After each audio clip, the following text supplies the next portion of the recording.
Boa noite, pessoal. Estamos começando mais uma live do Bate-Papo com Especialista e hoje com os profissionais da área da saúde, tratando de um tema muito especial e importante, prevenção do suicídio, Setembro Amarelo. Boa noite, Anderson. Boa noite, Maria. Ambos são enfermeiros aqui em Tunas do Paraná. Queria que vocês se apresentassem, o pessoal que não conhece vocês. Bom, eu me chamo Anderson, sou enfermeiro. Atualmente estou atuando ali na colônia. Sou graduado em enfermagem, tenho pós-graduação em UTI e pediátrica, tenho pós-graduação em ozonoterapia e também estou cursando psicologia. Eu sou enfermeira Maria, sou graduada em enfermagem e estou atuando na saúde há quase 30 anos. Sou pós-graduada em saúde coletiva, saúde da família, saúde da mulher e iniciando uma pós em obstetrícia. Que bacana. Anderson, queria que você falasse um pouco para o pessoal que não sabe um pouco mais sobre o tema. O que é o Setembro Amarelo? O Setembro Amarelo ele é um tema de muita importância de nível mundial, porque quando se fala em suicídio, ainda existe um tabu muito grande e as pessoas elas têm medo de falar do assunto, né? Então, para contextualizar o nosso tema, eu vou falar um pouco sobre como surgiu o Setembro Amarelo. Em 1994, teve um menino que morava nos Estados Unidos que ele acabou suicidando e assim, ele era apaixonado por carro. E ele pintou um Mustang de amarelo, né? No seu velório lá, quando estava tendo o velório dele, após ele cometer o suicídio, os familiares saíram distribuindo aqueles lacinhos amarelo e com a frase, se precisar, peça ajuda. Então isso veio a maior campanha mundial sobre a prevenção do suicídio. No Brasil, ele se iniciou em 2013, através da Associação Brasileira de Psiquiatria e também com o Conselho Federal de Medicina. Então, praticamente fazem 12 anos que tem no Brasil a campanha sobre o suicídio. Maria, queria que você falasse, até o Anderson comentou sobre tabu. Por que você acha que ainda tem muito tabu sobre esse tema, principalmente na cidade do interior, né, como Tunas? Então, ainda há um grande preconceito em relação ao tema. As pessoas acabam se fechando e nós temos a questão ainda religiosa. A questão religiosa, cultural, esses são os fatores que torna-se tabu na nossa sociedade. Então, na nossa sociedade, a gente não é aberta a ouvir o outro, porque quando você fala sobre si, que você está triste, magoado, tá com depressão, as pessoas entendem que você está num momento fragilizado. Sim. E mostrar fragilidade na sociedade não é normal, entende? Então, assim, é um contexto cultural mesmo. Mas a gente está aqui para quebrar isso. E a falta de conhecimento sobre o assunto, né? Sim. E vocês acham que às vezes esse medo de se abrir para outras pessoas é mais do homem do que para a mulher? Sim, mais do homem. Daí às vezes de não se abrindo, conversando com algum profissional sobre esse problema, às vezes a pessoa acaba chegando ali no estágio final, né, que é realmente cometer o suicídio, que poderia ser evitado por apenas, às vezes, uma conversa, né, com um profissional. Sim.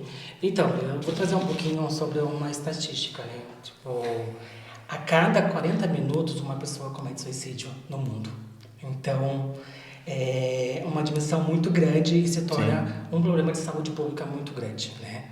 E o Setembro Amarelo em si, ele vem com esse objetivo de o quê? De levar as pessoas à conscientização de pedir ajuda e também quebrar o tabu não só sobre o suicídio, também como saúde mental. Sim. Porque falar sobre saúde mental no nosso país é um tabu. A saúde mental no nosso país, por exemplo, assim, em 2001, que teve a reforma psiquiátrica, né? Antes de 2001, as pessoas eram presas dentro de um hospital. Exilada. Elas moravam dentro de um hospital psiquiátrico. Então, assim, eu tinha um familiar, supor que eu tivesse um familiar com problemas psiquiátricos, ele ia para o hospital e ali ele morava. Ou depois de 2001, as famílias tiveram que cuidar dos seus familiares. E o hospital ficou mais para tratamento, você não fica mais do que 30 dias ali dentro. Para você ter ideia, o que me assusta bastante é assim, cerca de 40 mil casos de suicídio no Brasil por ano. Ou seja, 38 pessoas por dia morrem por suicídio. Isso é um número bem grande. Sim. E uma coisa também que é importante destacar de fala cometer suicídio, né? Quando você fala cometer, ele te dá faz uma questão pejorativa de crime, né? Então, cometer não é a palavra correta para falar quando a pessoa ela realiza o suicídio. Então, em vez de falar cometer, tal fulano cometeu suicídio. Não falar, não, então estou falando, morreu, faleceu por suicídio, ele chegou a fazer o suicídio, praticar o suicídio. Porque o suicídio ele existe em fases, né? Porque o que é o suicídio em si? É o ato de atentar com a própria vida, né? Daí tem a ideação suicida. O que é ideação suicida? São as ideias que a pessoa em sofrimento ela tem para tentar a vida. Só que ela tenha entre atentar e não fazer. Tá? E tem em si o suicídio consumado. Então são termos diferentes que a gente usa. E vocês falaram sobre essa evolução, né, do tratamento para prevenir isso, mas vocês acham que agora, nessa época ali de redes sociais, hoje a gente fica a maior parte do tempo com o celular, vocês acham que agravou ainda mais esses casos de ansiedade, depressão? Sim, o uso de tela é comprovado, né, que ele... É que assim, eu acredito que às vezes a pessoa se compara muito com as outras pessoas, principalmente com ansiedade, né? E outra que a gente fica, por exemplo, vídeos. Dificilmente a pessoa assiste vídeos muito longos. Você pode ver, por exemplo, no YouTube, no WhatsApp e tudo mais, você consegue aumentar ali a velocidade do vídeo. Então, ou seja, se você está falando... ansiedade. Isso. E antes nós fazíamos mais trabalhos manuais. Hoje nós não temos. Sim. É interessante falar sobre o contexto da questão da rede social, né? Porque gera muita comparação. Então, o que fortalece uma pessoa hoje para não... o que fortalece e previne ela sobre o suicídio é o quê? Ter vínculos com familiares, amigos, ter vínculo com familiares, amigos, educação, por exemplo, ter hobbies, dessas coisas, ela evita a pessoa cometer suicídio. Atividades físicas, uma boa alimentação, as 8 horas de sono, e hoje o pessoal fica a noite inteira com a tela, e isso está cada vez mais sendo prejudicial, principalmente para as crianças. E quando você gera a comparação, né, porque tem um estudo que fala que as pessoas em vulnerabilidades ela têm uma chance maior de cometer suicídio. Então, toda hora você está ali comparando com alguém. E essa questão, a sua estima sempre vai baixando, chega um momento assim que você não consegue se enxergar. Sim. Então, isso pode ser um fator que deve ser considerado no suicídio. E quais são os principais sintomas que pode gerar um alerta ali para as pessoas que têm depressão, às vezes não sabem? O desânimo, falta de apetite, dormir. Às vezes a pessoa fica dormindo o dia todo, falta de banho, a pessoa fica isolada. Que mais, Anderson? Deixa eu ver aqui.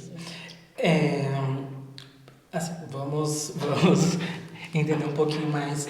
O suicídio, ele quase 100% ele vem decorrente de transtorno mental, né? Como nós tínhamos conversado anteriormente, a gente falou assim que a saúde mental é importante para nossa vida ali, né?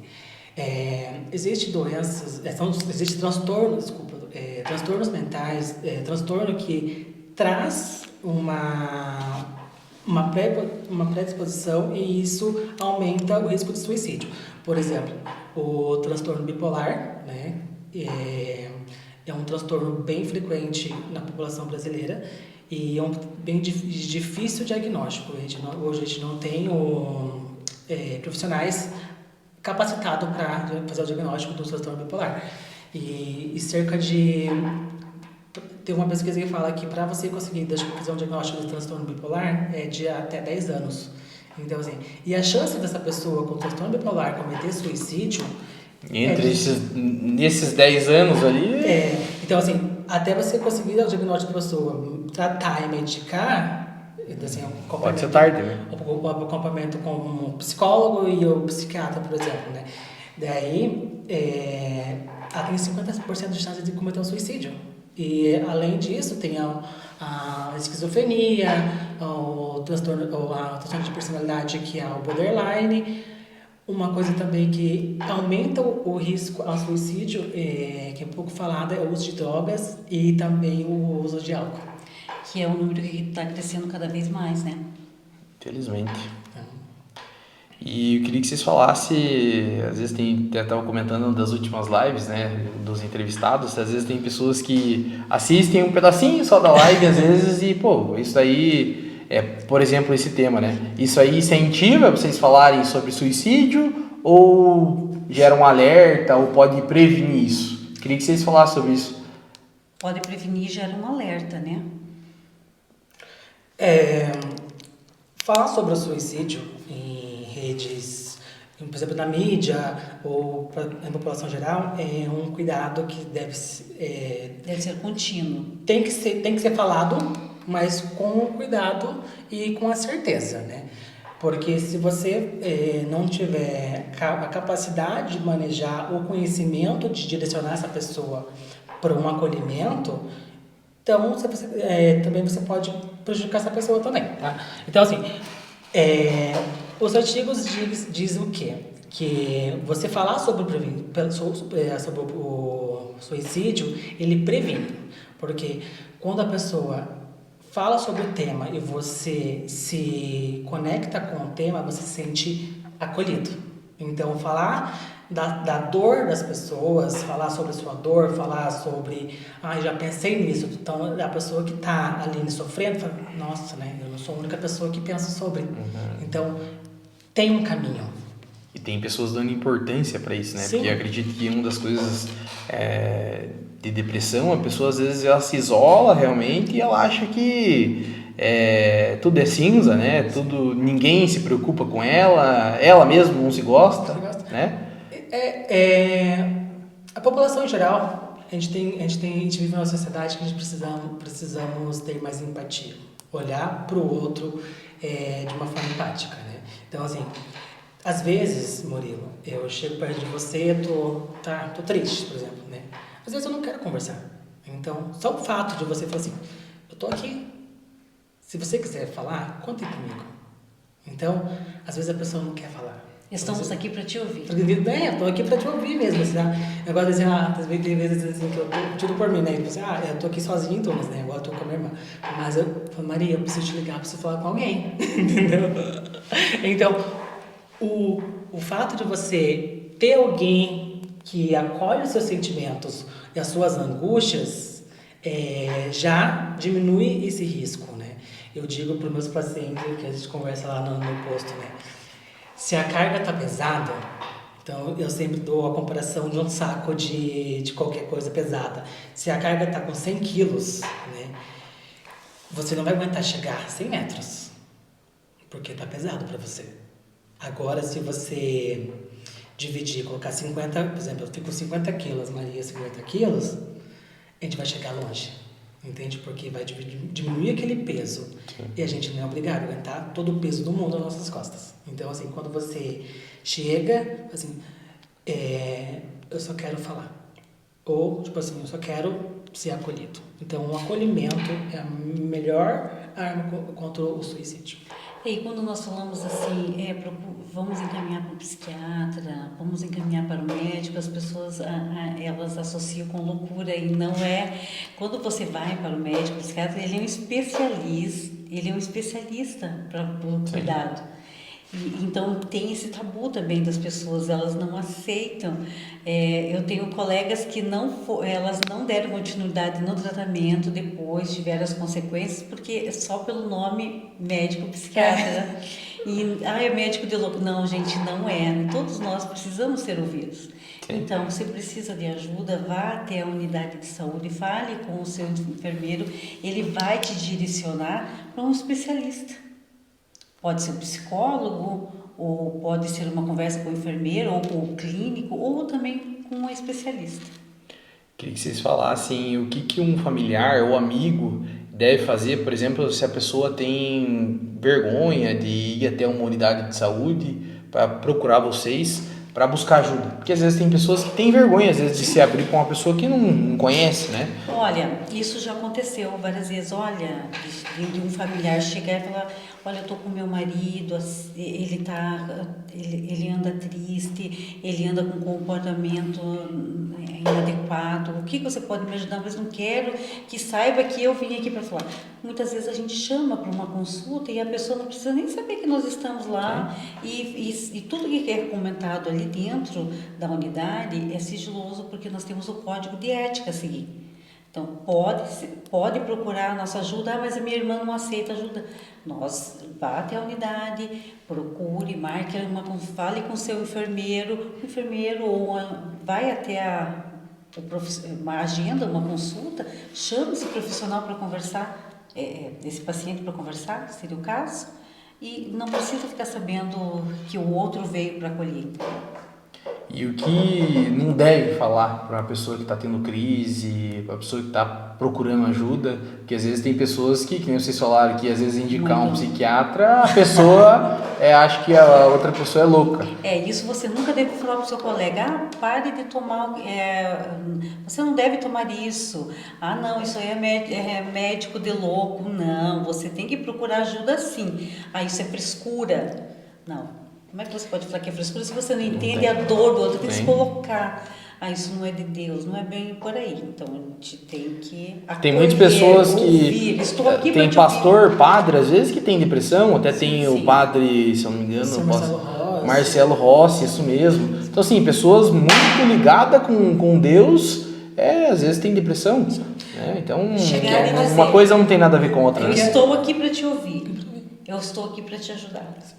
A depressão ela é multifatorial, né? Então, exemplo que pode ser falta de vitamina D, são N coisas que te levam à depressão, entende? Então, não é só ambiental ou física, porque assim, o ser humano ele é composto de vários sistemas, né? O que é nossos sistemas? Bio, psico, social e fé, espiritualidade, né? Então, assim, se o seu contexto biológico, onde você está, não está bem, a sua alimentação é desregrada, ou a sua vida é um pouco disfuncional, isso vai refletir muito no seu comportamento, né? Se seu ambiente é um ambiente que não favorece uma saúde mental, o que a gente considera ideal, isso também vai influenciar muito, né? Porque, vou dar um exemplo que a gente vê bastante nas escolas, né? Adolescentes, principalmente adolescentes. Adolescentes tem a questão do bullying nas escolas. Sim. Se você pega um paciente, por exemplo, que está com baixo desempenho escolar, está um pouco mais triste, não quer ir para a escola, a gente tem que entender o porquê que ele não quer. A gente não tem que julgar, entendeu? O que está acontecendo? Atrás de um sofrimento existe um contexto. O sofrimento não vem do nada, né? Muitas vezes, como a gente faz muito visitas domiciliares, né? O idoso que está em casa, está sozinho, não recebe visita de familiares, de amigos, perdeu o cônjuge, por exemplo, o esposo ou a esposa, está um pouco mais triste, fragilizado. Então, assim, deixa eu tomar um remédio hoje, deixa eu tomar um remédio amanhã. Então, isso a gente tem que ter uma visão e ver que esse idoso ele está em um sofrimento. Entende? E no Brasil aumentou e muito o suicídio em idosos, porque eles não têm apoio. E seria porque às vezes eles não têm muito o que fazer, de ficar muito em casa. Exatamente. As pessoas, assim, nossa sociedade, por exemplo, assim, nossa geração ali, que estão se aposentando agora, foi muito voltado para a questão do trabalho, né? Então, eu vou trabalhar para me aposentar. Daí, quando chega na aposentadoria, não sabe o que fazer. Daí que vem os momentos depressivos. Porque não está convivendo com os amigos, com aquela rotina que ele tinha.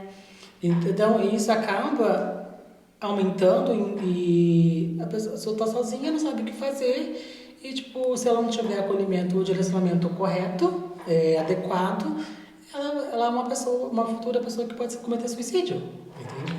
Eu acredito que tem alguns pontos que a prefeitura consegue ajudar nisso, né? De às vezes fazer um momento entre os idosos para eles se reunirem e tudo mais, mas eu também acredito que caso eles queiram ir só ele, mais um amigo, algo do tipo, a gente tem bastante pontos assim que eles conseguem ter um momento de lazer, ocupar um pouco a cabeça, né?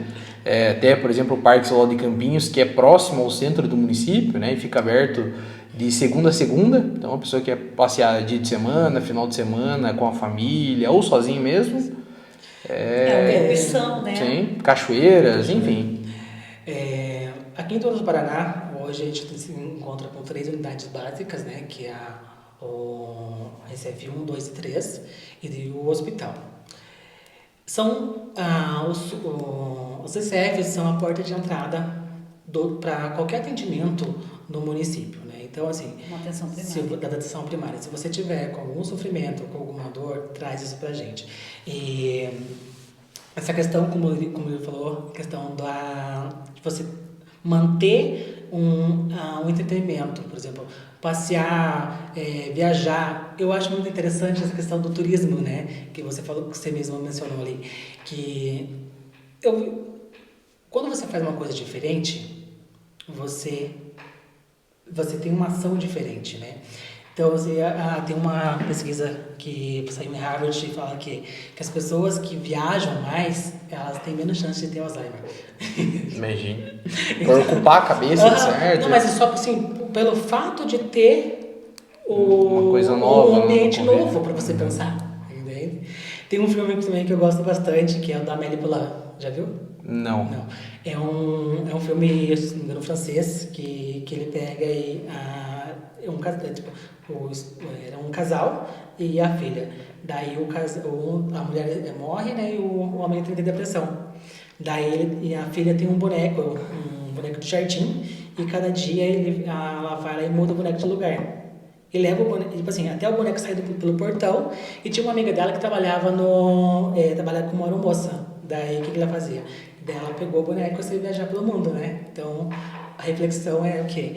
Que até o boneco tá viajando, tem um objetivo. Por que eu não posso viajar? E o pai dela conseguiu sair dessa depressão e viajar pelo boneco. Sempre procurar algo. Lembra que antes nós tínhamos os trabalhos manuais, que nos plantavam. Ter um objetivo, procurar. Eu quero algo mais. Não assim, acabou agora e agora. O suicídio, cara, quando falamos do suicídio, assim, principalmente em cidade pequena. Então, as pessoas... tal pessoa tentou suicídio, né?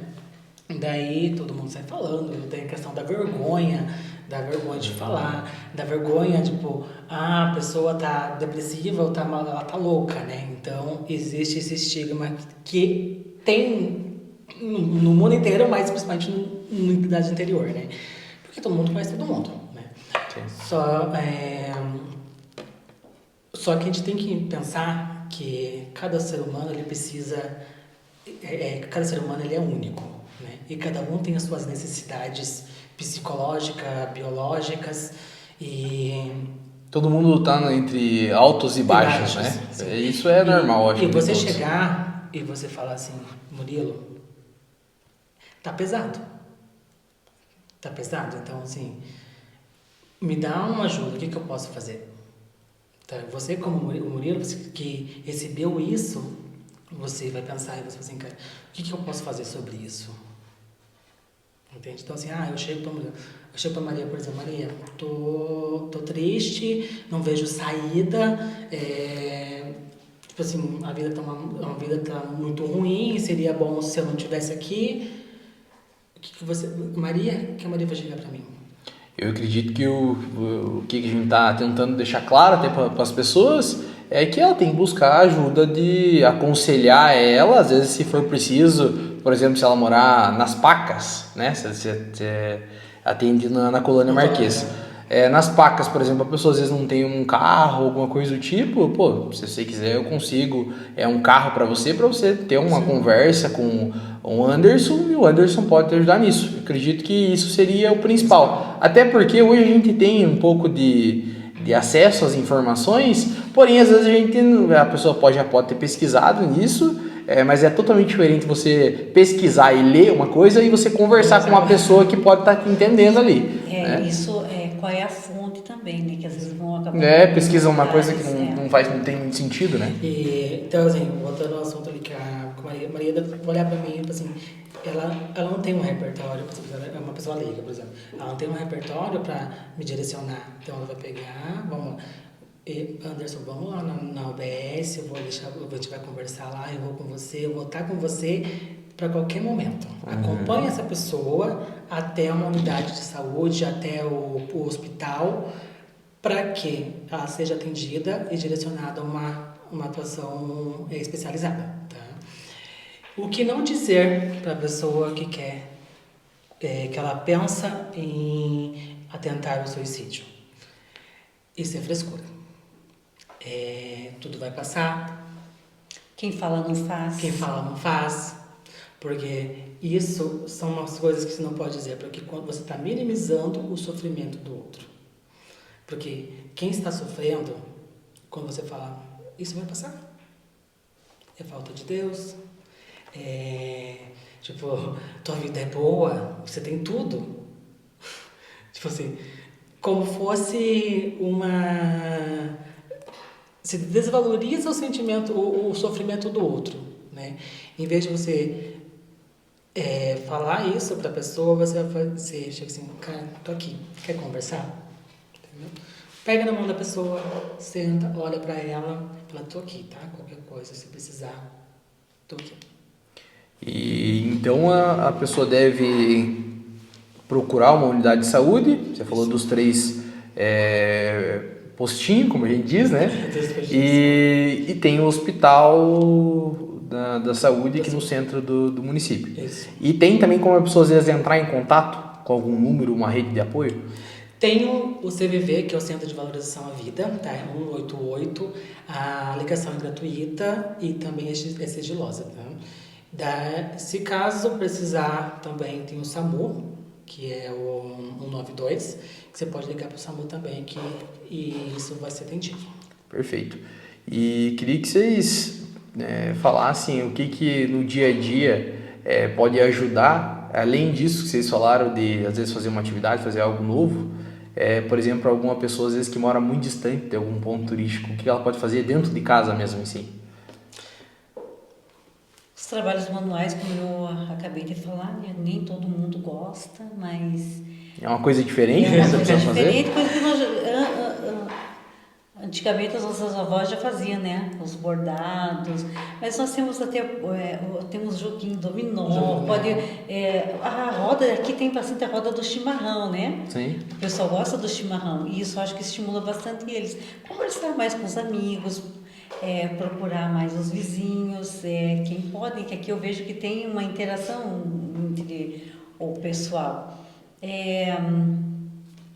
Eu acredito que já é um morto ali para algumas pessoas. Eu brinco que lá no Colônia eu quero montar o quê? O quintal da fofoca. O quintal da fofoca. Porque de realidade, né? No fim da idade, minha vontade é colocar uns bancos lá para que todo final de tarde, tipo assim, ou de manhã, a gente senta para bater um papo, falar sobre um assunto. Tá? Eu vejo a diferença aqui em Tunas, porque às vezes o pessoal vem para conversar e é tão gostoso, às vezes eu tenho vontade de fazer um chá ali, e às vezes eu quero ouvir, eu quero ter mais tempo para ouvir a paciente, que às vezes a gente acaba criando vínculo. Às vezes eu tenho vontade de fazer assim, uma garrafa de chá e deixar lá. Claro que não tem tempo, porque é corrido pra gente, mas é legal ter essa interação. Sim, sabe? com certeza. Acredito que seria bacana às vezes fazer, por exemplo, num final de semana, alguma coisa do tipo, caso vocês tenham disponibilidade de fazer, por exemplo, no parque. Tem até um local lá, já estou até imaginando aqui, ó. Tem um local que tem uns banquinhos lá, geralmente os professores levam os alunos para dar alguma palestra, alguma coisa do tipo. Acredito que seria bacana isso. A gente consegue ajudar, às vezes, questão junto com a prefeitura, né? Disponibilizar um ônibus, algo do tipo. Eu acredito que seria bem bacana. Eu quero agradecer as pessoas que estão acompanhando a live e até pedir para que encaminhem algumas perguntas, né? Às vezes, caso tiver vergonha, né? Às vezes de mandar no comentário que aparece um nome ali, a gente vai colocar uma caixinha de pergunta no store do podcast, e lá eu acredito que a gente consegue encaminhar direto o contato de vocês, ou eu passar o Instagram de vocês para eles lá. Às vezes, se a pessoa quiser entrar em contato direto com um de vocês, né, acredito que é mais fácil. E eu queria que vocês, antes disso, e também aproveitando falar sobre o Instagram, a gente vai fazer um sorteio, né, de 5 camisetas dessa quiser mostrar? Isso, de Setembro Amarelo. Então, para as pessoas que estão interagindo, comentando, você pode mandar um boa noite, colocar alguma pergunta, algo do tipo que você tenha alguma curiosidade, e já vai estar concorrendo, que a gente vai puxar daí pelos comentários, beleza? Lá no Instagram do Podcast Tunas. E eu queria agradecer vocês por terem aceito o convite, e eu queria que vocês deixassem uma mensagem final para as pessoas que estão acompanhando, às vezes que estão passando por alguma dificuldade, ou tem algum familiar, amigo que está passando por essa dificuldade, que é a depressão. Então estamos aqui para te ouvir, pode nos procurar. Ouvi uma vez de uma psiquiatra assim, que o que a gente precisa, às vezes, é dar uma chance. Dar uma chance por quê? Dar uma chance pra gente, dar uma chance para ser acolhido, para ser amado, para ser respeitado. Então, assim, se você se dá uma chance, isso te faz mudar no dia seguinte. Se você está passando por uma dificuldade emocional que está pesado para você, se dá uma chance e pede ajuda. Então, você pedir ajuda não é um ato de fraqueza. Eu admiro a pessoa, assim, a pessoa ter coragem de falar assim, cara, eu preciso de ajuda. Então, pedir ajuda é um ato de fortaleza, de mostrar que você é humano. Sim. E mostrar que você depende dos outros nesse ecossistema que a gente vive. Então, e você não está sozinho aqui, né? Então, quando você pede ajuda para o outro, ou seja para um profissional, para o seu pai, para o seu... Não. E uma coisa muito importante, falar salva vidas. Ouvir também salva vidas. Murilo, quando acontece um suicídio, isso acaba envolvendo 60 pessoas em volta. Então, um suicídio acaba prejudicando 60. Sim. Ele acaba envolvendo um nicho muito grande de 60 pessoas ao seu redor. E isso aproximadamente. O suicídio no Brasil é caso de saúde pública e deve ser uma intervenção, e nós da saúde estamos aqui para isso, tá? Então, certeza. Você não está sozinho. Estamos aqui para te ouvir. Estamos aqui para ajudar, para ouvir, para acolher. E qualquer coisa precisar, ligue entre em contato comigo, entre em contato com a Maria, entre em contato, tem o 188, que é o Centro de Valorização da Vida, e tem o SAMU também, então você pode pedir ajuda. Quando a dor estiver quando o sofrimento tiver muito, peça ajuda. Nós somos 3 unidades, né? Unidade da mulher, unidade PSF1, PSF2. Você é o 3, né? Eu sou 2. É 1, 2 e 3. Isso aí. Então, agradeço mais uma vez a participação de vocês, agradeço as pessoas que estão acompanhando a live. Boa noite a todos e até a próxima. Até a próxima.